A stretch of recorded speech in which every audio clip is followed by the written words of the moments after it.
Hello students, how are you? Hope you are doing well. Now I am reading the question. A block B is pushed momentarily along a horizontal surface with an initial velocity v. If mu is the coefficient of sliding friction between B and the surface, block B will come to rest after a time. And the given options are option A g mu upon v, option B g upon v, option C v upon g and option D v upon g mu. So ये particular problem जो है based है on the concept of laws of motion and particularly the second law of motion. साथ के साथ kinematics की जो first equation है v equals to u plus a t वो भी यहाँ पे यूज़ होगी. तो स्टेप बाय स्टेप इस प्रॉब्लम को ट्राई करते हैं. इस प्रॉब्लम में दिया गया है कि एक पर्टिकुलर ब्लॉक है b जिसको मोमेंटरली पुश किया गया है, यानी कि एक स्मॉल फोर्स स्मॉल इंटरवल के लिए दिया गया है जिससे कि ये इनिशियल वेलोसिटी v पे था. उस समय फोर्स को हटा लिया गया जिसकी वजह से कुछ समय के बाद ये ब्लॉक स्टेशनरी हो गया, यानी इसकी final velocity v final equals to 0 हो गई. इट मीन्स दैट ये रिटार्डेशन का केस है और इस रिटार्डेशन का जो मेन रीज़न है वो है the frictional force. Frictional force की वजह से ये रिटार्डेशन अचीव करेगा बिकॉज फ्रिक्शनल फोर्स जो है अपोजिट डायरेक्शन में एक्ट कर रही होगी. यहाँ पे सबसे पहले अगर हम देखें v equals to u plus a t equation अगर हम लगाएं काइनेमेटिक्स की first equation, so final velocity 0, u यानी इनिशियल वेलोसिटी कैपिटल v दी गई है प्रॉब्लम में जिससे कि उसे पुश किया गया है, plus a times t where a is the retardation. तो ये वैल्यू हमारी आती है माइनस v अपॉन टी, या हम कह सकते हैं time equals to minus v upon a. We call it as equation number 1. इसको हम इक्वेशन नंबर 1 कह सकते हैं. Now frictional force is equal to mu times the normal reaction force, the static friction coefficient और the dynamic friction coefficient. इस case में dynamic friction coefficient होगा multiplied by n, where n is the normal reaction force which is equal to m ji. So it is equal to mu m g. इसको हम कुछ इस तरह से लिख सकते हैं m times mu g. And according to Newton second law of motion अगर हम कंपेयर करें इसे F equals to m a, क्योंकि यहाँ पे सिंगल फोर्स जो लग रहा है वो फ्रिक्शन फोर्स लग रहा है अपोजिट डायरेक्शन में ऑब्जेक्ट के मोशन के, तो यहाँ पे एक्सेलरेशन जो होगा इन द नेगेटिव डायरेक्शन और द लेफ्ट हैंड साइड उसको हम a से एक्सप्रेस कर सकते हैं. और a बराबर होगा अगर हम कंपेयर करें लेफ्ट हैंड और राइट हैंड साइड को, तो a बराबर होगा म्यू जी के, a equals to mu g. ये वैल्यू हम पुट कर देंगे इन इक्वेशन नंबर 1. तो यहाँ से t की वैल्यू जाएगी minus v upon mu g. ये अगर हम इसके केवल मैग्नीट्यूड को कंसिडर करें because time is always positive, so यहाँ पे हम कह सकते हैं कि that it is equal to v upon mu g. So option D is correct here. Option D हमारा यहाँ पे करेक्ट ऑप्शन हुआ. Now let us move to another problem. A block of mass m is placed on a smooth wedge of inclination theta. The whole system is accelerated horizontally so that the block does not slip on the wedge. The force exerted by the wedge on the block will be option given are option A mg cos theta, option B mg sin theta, option C mg and option D mg upon cos theta.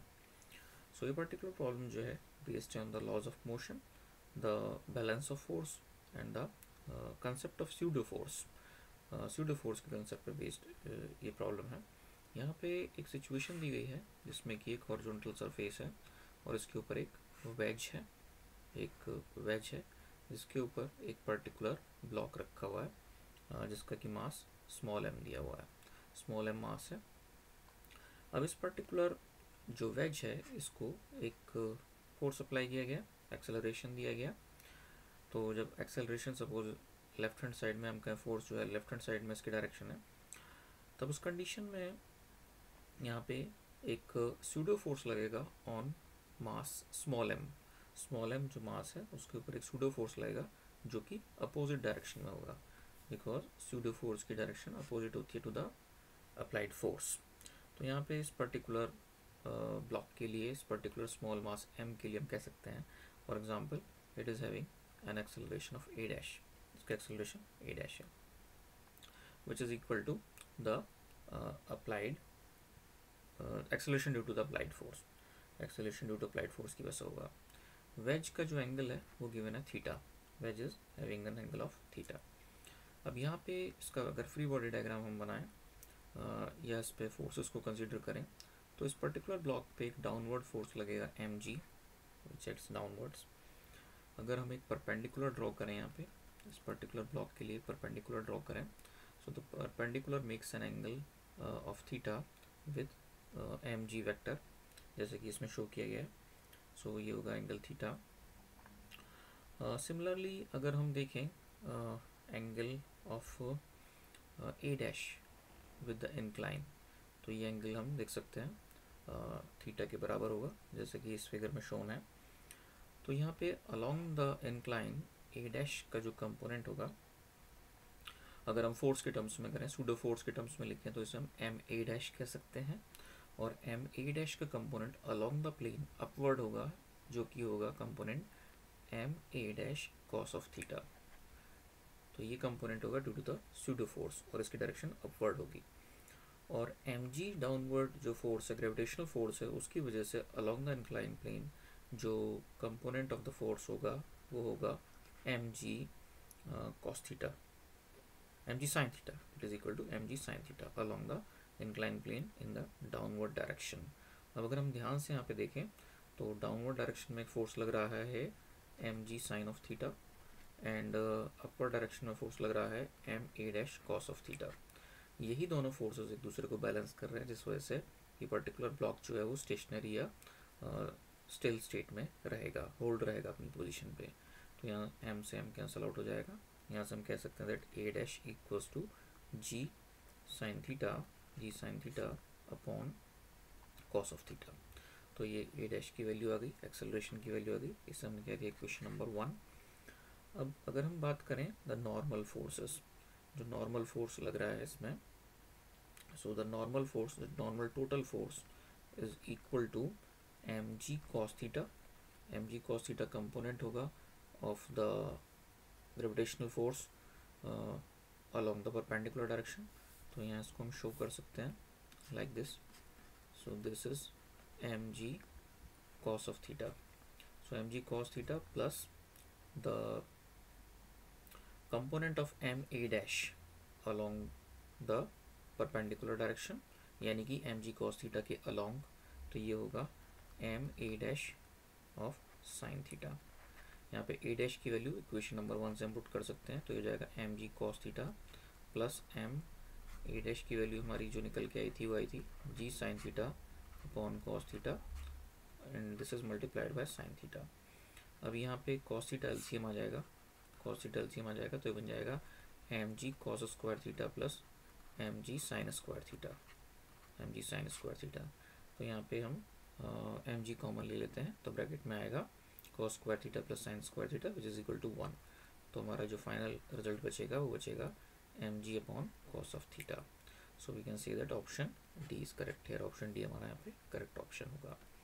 Now let us move to another problem. A coin is dropped in a lift, it takes time t1 to reach the floor when the lift is stationary, it takes time t2 when the lift is moving up with constant acceleration, then option A t1 is greater than t2, option B t1 is less than t2, option C t1 is equal to t2, and option D none of these। तो इस particular problem में एक situation दी हुई है, एक lift दी हुई है जो पहली कंडीशन में स्टेशनरी स्टेट में है। जब ये स्टेशनरी स्टेट में है तो हम कहेंगे कि इसका एक्सेलरेशन 0 है। दूसरा एक केस दिया हुआ है जिसमें कि लिफ्ट जो है वो अपवर्ड एक्सेलरेशन से ऊपर की तरफ जा रही है। अब यहाँ पे दोनों केसेस में कहा गया है कि एक पर्टिकुलर कॉइन को ड्रॉप किया जाता है, दोनों ही केसेस में। अब क्योंकि लिफ्ट की सीलिंग से लेके बॉटम तक की जो दूरी है वो सेम रहेगी दोनों ही केसेस में, तो यहाँ पे हमें देखना होगा कि यहाँ पे सपोज अगर टाइम t1 लग रहा है in first case and time t2 लग रहा है इन सेकंड केस, तो t1 और t2 में क्या रिलेशनशिप होगा। तो सबसे पहले हम देखते हैं फोर्स। तो फोर्स पहले केस में बराबर होगी, जो फोर्स लग रही है कॉइन पे वो होगी एम जी के बराबर, केवल ग्रेविटेशनल फोर्स की वजह से, और दूसरे केस में होगी एम ब्रैकेट जी प्लस ए। तो यहाँ डेफिनेटली हमें साफ साफ समझ में आता है that F2 is greater than F1, यानी कि सेकंड वाले केस में जो फोर्स लग रहा है ऑन द कॉइन वो लार्जर है। तो अगर फोर्स उस पर लार्जर लग रहा है, डाउनवर्ड डायरेक्शन में लग रहा है, तो उसको डेफिनेटली टाइम कम लगेगा. It means that we can say that T2 is less than T1. T2 की वैल्यू लेस दैन T1 होगी. It means that we can say that option a is correct here. Option a हमारा correct होगा. Now let us move to another problem. When a car moves on a road with a uniform speed of 30 km per hour, then the net resultant force on the car is option A, the driving force drives the car in the direction of propagation of car. Option B, the resistive force acts opposite to the direction of propagation of car. And option C, 0. And option D, none of these. तो ये हम कहेंगे it is the case of the first law of motion को हम समझ सकते हैं, उस फॉर्म में समझ सकते हैं कि नेट रिजल्टेंट फोर्स यहाँ पे पूछा गया है. अगर यूनिफॉर्म वेलोसिटी या स्पीड है उसकी, तो हम कह सकते हैं कि that the net force is 0, क्योंकि यूनिफॉर्म स्पीड का मतलब है कि, और क्योंकि एक ही डायरेक्शन मूव कर रहा है तो हम उसे वेलोसिटी भी कह सकते हैं. तो यहाँ पे अगर स्पीड या वेलोसिटी में कोई बदलाव नहीं हो रहा है, it means that acceleration is 0. And when the acceleration is 0, it means that the net force is 0. अब यहाँ पे नेट फोर्स 0 होने का रीज़न ये है कि जो इंजन की वजह से जो फोर्स लग रहा है वो बैलेंस हो रहा है विद द फ्रिक्शनल फोर्स, और एक यूनिफॉर्म स्पीड अचीव हो रही है. तो हम इस स्टेट में कह सकते हैं, इस कंडीशन में कह सकते हैं that option C is correct है, that the net force is 0. So net force 0 जो है दो वजह से हो सकता है, या तो ऑब्जेक्ट स्टेशनरी हो या ऑब्जेक्ट यूनिफॉर्म स्पीड से चल रहा हो. दोनों ही केसेस में जो है पॉसिबिलिटी हो सकती है that the net force is 0. अब आते हैं नेक्स्ट प्रॉब्लम पे.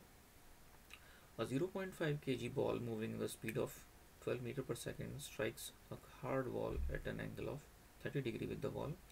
If it is reflected with the same speed at the same angle, if the ball is in contact with the wall for 0.25 seconds, the average force acting on the wall is, and given options are option A 96 newtons, option B 48 newtons, option C 24 newtons, and option D 12 newtons. तो ये particular problem जो है based है on the concept of the conservation of momentum. Momentum के conservation पे based है. यहाँ पे जो है Newton second law of motion पे भी बेस्ड है, क्योंकि Newton second law of motion जो कि हम F equals to m a की फॉर्म में लिखते हैं, इसको हम एक दूसरी फॉर्म में भी लिख सकते हैं that it is equal to delta p by delta t. Delta p means the change in momentum upon change in time. तो एक तरह से प्रॉब्लम जो है बेस्ड है on the second law of motion. और डेल्टा पी क्या होगा? Delta p is the change in momentum, change in momentum of the ball. अब यहाँ पे इसको हम जनरलाइज्ड केस लेके चलते हैं पहले, फिर हम स्पेसिफिक वैल्यूज पुट कर देंगे. अगर हम जनरलाइज्ड केस लेके चलें यहाँ पे, तो हम देख सकते हैं कि that suppose this is the x axis, this is the y axis, this is the positive direction of the x axis, this is the negative direction of x axis, this is the positive direction of y axis, and this is the negative direction of y axis. यहाँ पे suppose हमने कहा कि object जो है initial velocity we से आ रहा है, और एंगल है हमारा यहाँ पे, फॉर एग्जांपल एंगल यहाँ पे दिया हुआ 30 डिग्रीज, और रिफ्लेक्शन के बाद उसकी वेलोसिटी हमने मान ली वी एफ, और ये एंगल हमें दिया हुआ है 30 डिग्रीज. अब क्योंकि वेक्टर्स को जो है मूव कर सकते हैं, इट मीन्स दैट जो हमारा इनिशियल वेलोसिटी वेक्टर है उसको हम कुछ इस तरह से भी शो कर सकते हैं. एंड यहाँ पे अगर हम एंगल की बात करें, so this angle is 30 degree, जैसे कि हमने यहाँ पे शो किया है, दिस एंगल इज़ 30 डिग्रीज. अब यहाँ पे हम इसको जो है इसके मोमेंटम कंपोनेंट्स को लिख सकते हैं. इनिशियल कंपोनेंट ऑफ मोमेंटम अगर हम देखें इन द वर्टिकल डायरेक्शन, तो हम उसको लिख सकते हैं m times v i times cos of 30 degrees times minus j, because ये नेगेटिव वाई डायरेक्शन में है. इसी तरह से जो इनिशियल वेलोसिटी वेक्टर है उसकी वजह से जो मोमेंटम का कंपोनेंट होगा अलोंग द एक्स डायरेक्शन, वो होगा along the positive x direction. तो वो जाएगा m v i sine of 30 degrees, और इसके साथ हम लिख देंगे i cap, because it is in the positive x direction. इसी तरह से वी एफ जो है, वी एफ यानी रिफ्लेक्शन के बाद जो उसकी वेलोसिटी है, उस वजह से जो कंपोनेंट होंगे ऑफ द मोमेंटम वो होंगे respectively m v f times cos of 30 minus j cap, इस तरह से लिख सकते हैं. और इसका जो एक्स कंपोनेंट होगा वो होगा m v f sine of 30 degrees minus of i cap. तो इस तरह से हमने कंपोनेंट्स लिख लिए. अब चेंज इन मोमेंटम का मतलब ये है कि फाइनल मोमेंटम माइनस था इनिशियल मोमेंटम. फाइनल मोमेंटम के करस्पॉन्डिंग कंपोनेंट्स हम लिख लेते हैं. So m v f sine of 30 degrees times minus i cap minus m v i sine of 30